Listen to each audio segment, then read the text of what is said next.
سلام لي في سلام جوسبر تكونوا كاملة كم هنين ماذا الفيديو ان شاء الله. اليوم جيتكم فيديو هايل. فيديو فيه روتيني الليلي اللي انا راني متبعاته، يعني فيديو يعني هايل فيه هكا تتحمسي تشوفيه ان شاء الله. تكوني تشوفيه بالصحة والهنا يا ربي. قبل ما نبدا الفيديو برك ديري لي جام وكومنتير شباب كيما نتيا. الو قبل ما نطول عليكم نروحوا نبداو في الفيديو تاعنا. اول خطوة حبيبتي في الروتين الليلي قبل ما ترقدي ديريه، وهو انك تشدي شعرك، زعما تشديه كامل من اللور، يعني تلايمي شعرك، فوالا تبوكليه. كيما حبيتي تفهميها افهميها، ليسونسيال تلايميه قبل ما ترقدي، باسكو هذه مستنه تلايمي شعرك.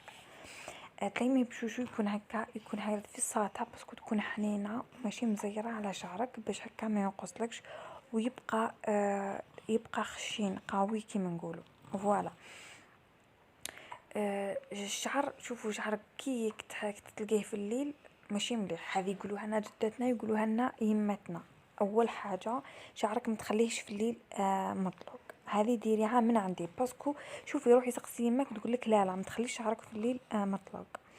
فوالا. حاجه ثانيه اللي ديريها انك تلايمي شعرك، تلايميه باسكو راح ديري واحد الخطوات هكا، لو كان نقولهم لكم تلايميه هكا تلايميه بينو ما درتي هذو الخطوات باش شعرك ما يتشمخش ما يتكاسش كيما نقولوا، فوالا باش ما يتكاسلكش بالماء، باسكو الا بات الشعر ما فيه الماء ثانيك راهو ماشي مليح، يوجعك قادر تقريبي، قادر تكون ما عندكش المناعه رحتي فيها طول، يعني باش حتى شعره ما تتقاس من شعراتك.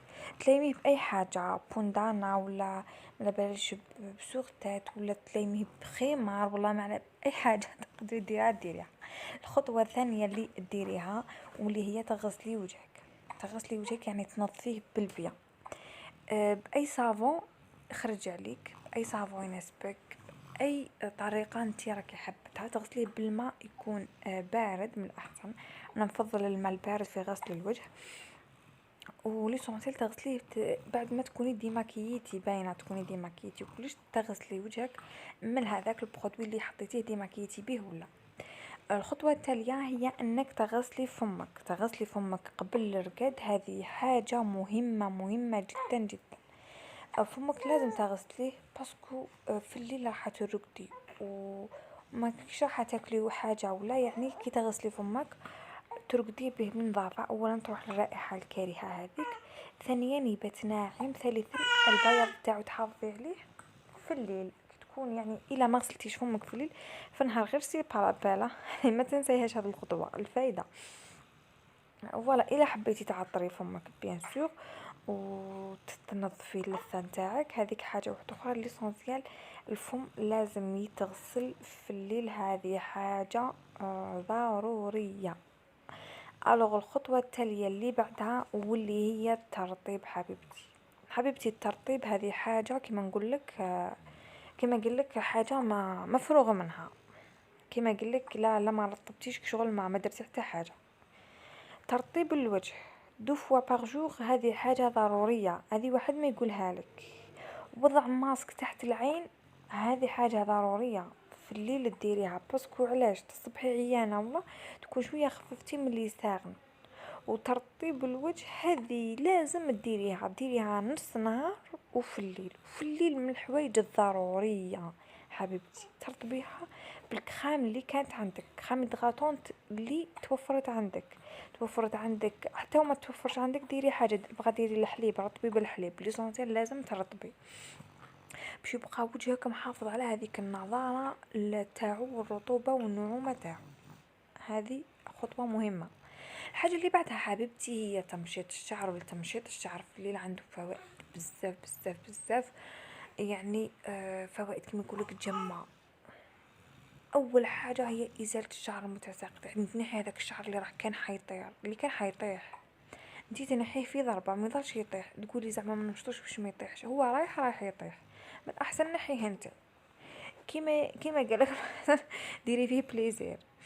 الوغ بعدها يتحفز ثروة الشعر تتحفز، ومامتو الا كنتي دايره زيت ولا هذاك الزيت يهبط للجذور تاع الشعر، يهبط من الجذور حتى لتحت، كما نقول كما قال لك يتشرب كامل، فوالا. الحاجة اللي بعدها انك تلبسي حاجة ترتاحي فيها، تشوفي روحك راح ترتاحي فيها، حاجة حنينة، حاجة شرتو الا كانت في الساطح حتكون حنينة بزاف، حاجة واسعة، حاجة كيما نقولك لا كنا في الشتاء حاجة دافية، لا كنا في الصيف حاجة خفيفة باردة. يبقى لك الاختيار حبيبتي، انتي اللي راح تخيري واش يناسبك. سورتو الا كنتي تحبي البارفان ديري في الليل بارفان مع البيجاما تاعك، الا كنتي ما على بالش تحبي ترطبي شواربك رطبيهم في الليل. ليسونسيال الروتين الليلي هو من اهم الروتينات اللي لازم تمارسيها حبيبتي.